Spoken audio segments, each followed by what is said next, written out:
Bonjour.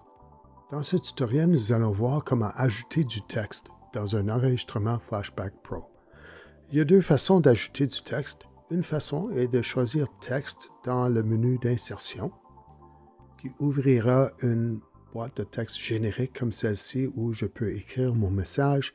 Je dois ensuite configurer la taille, la couleur, police de caractères, ainsi de suite pour seulement cette boîte et c'est tout à recommencer pour la prochaine boîte.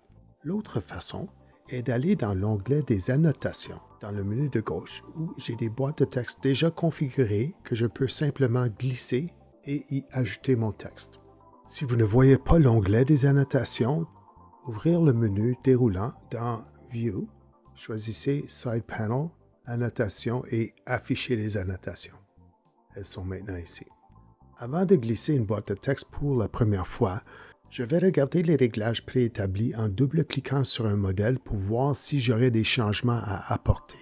Mon objectif est de créer une boîte personnalisée que je peux utiliser dans une série de tutoriels et je n'aurai qu'à les glisser sur l'écran et modifier le texte. Prenons un peu de temps pour regarder les différents réglages qui sont disponibles pour les boîtes de texte. Nous avons un aperçu de la police de caractères ici et la taille du texte dans cette fenêtre.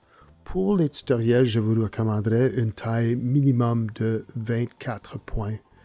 Plus grand si votre clientèle verra vos tutoriels sur un appareil mobile, donc peut-être 36 ou même 48. J'utilise d'habitude des caractères gras pour la même raison, pour augmenter la visibilité. Moi, j'aime centrer le texte dans la boîte aussi. La deuxième caractéristique est la durée de l'affichage. Au lieu de choisir que la vidéo s'arrête et que les gens doivent cliquer pour continuer, choisissez plutôt de l'afficher pendant 3 ou 4 secondes. Vous pouvez modifier la durée de l'affichage facilement dans la ligne de temps plus tard. Dans l'onglet Apparence, vous pouvez modifier la couleur et les bordures de votre boîte de texte.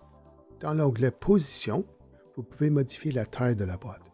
Une bonne taille par défaut serait environ 800 pour la largeur et 300 pour la hauteur.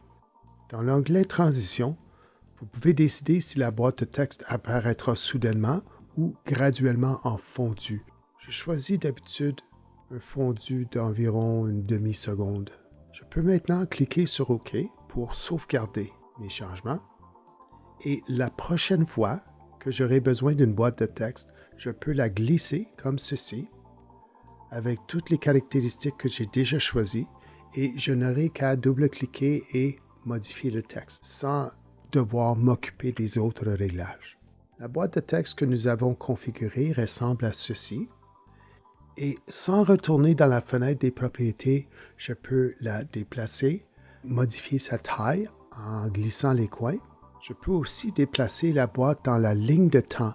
La barre bleue ici représente notre boîte de texte. Vous voyez la lettre T. Et je peux déplacer la boîte dans la ligne de temps en la glissant du côté gauche. Et je peux modifier la durée de l'affichage en glissant le côté droit. Il y a un autre type de boîte qui est plutôt une bulle de texte.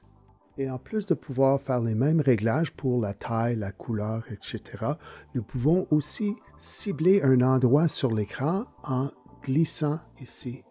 Une fois que vos boîtes de texte sont configurées, elles seront toujours disponibles lorsque vous démarrez une session Flashback sur votre ordinateur.